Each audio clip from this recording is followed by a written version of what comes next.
এই তরকারিটা যদি খাবার টেবিলে থাকে তাহলে ভাতের পরিমাণটা কিন্তু দ্বিগুণ লাগবে।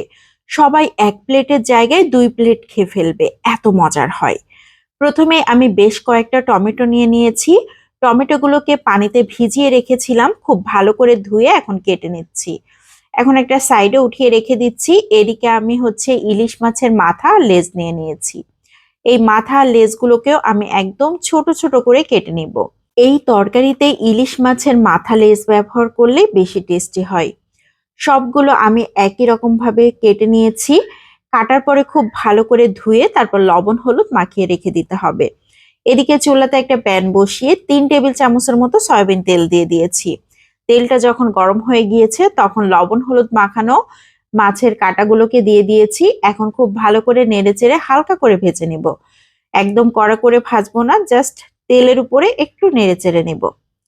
যখন খুব ভালো মতো এরকম নাড়াচাড়া হয়ে গিয়েছে তখন তেল ঝরিয়ে উঠিয়ে নিচ্ছি। অবশিষ্ট তেলের মধ্যে আবারও 1 টেবিল চামচের মতো সয়াবিন তেল দিয়ে দিচ্ছি। এখন দিয়ে দিচ্ছি আগে থেকে কেটে ধুয়ে রাখা 2টা আলু, 2টা পেঁয়াজ মোটা করে কেটে দিয়েছি, 4-5টা কাঁচামরিচ কেটে দিয়েছি, আধা চা চামচ লবণ, আধা চা চামচ হলুদ গুঁড়ো দিয়ে দিয়েছি। বেশ কিছুক্ষণ নেড়ে চেড়ে নিয়েছি। এখন দিয়ে দিচ্ছি কাঁচামরিচ পেস্ট 2 চা চামচ, পেঁয়াজ পেস্ট 1 চা চামচ।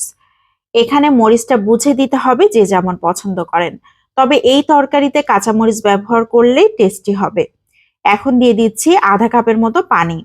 ঢাকনা দিয়ে ঢেকে রান্না করে নিব 7-8 মিনিট। এরই মধ্যে তরকারির ঝোলটা কমেও এসেছে আর আলুগুলোও সিদ্ধ হয়ে গিয়েছে। এখনো কিন্তু অনেকটাই ঝোল রয়েছে। এখন দিয়ে দিচ্ছি সেই আগে থেকে কেটে রাখা টমেটোগুলোকে।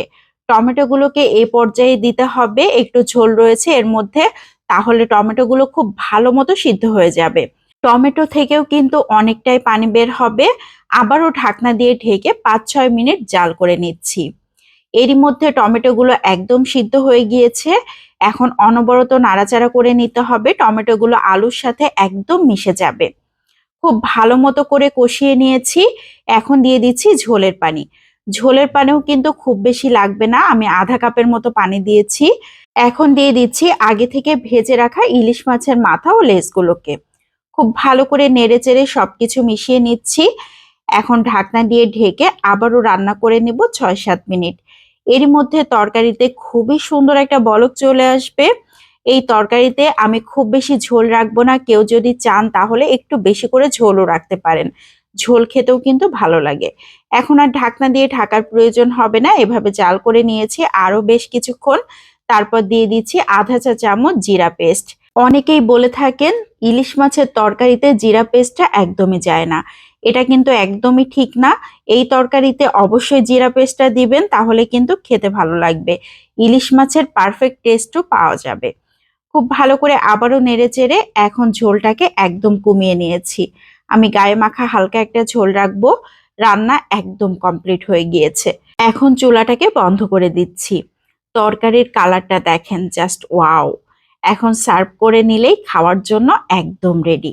এই তরকারি দিয়ে গরম গরম ভাত মেখে নিলে কি যে মজার হয়, সবাই কিন্তু 1 প্লেটের জায়গায় 2 প্লেট খেয়ে ফেলবে, এত মজার।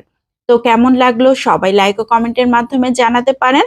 ভালো লাগলে বেশি বেশি করে শেয়ার করে দিবেন, তাহলে অনেকেই দেখার সুযোগ পাবে। আজকের মতো বিদায় নিচ্ছি। আসসালামু আলাইকুম।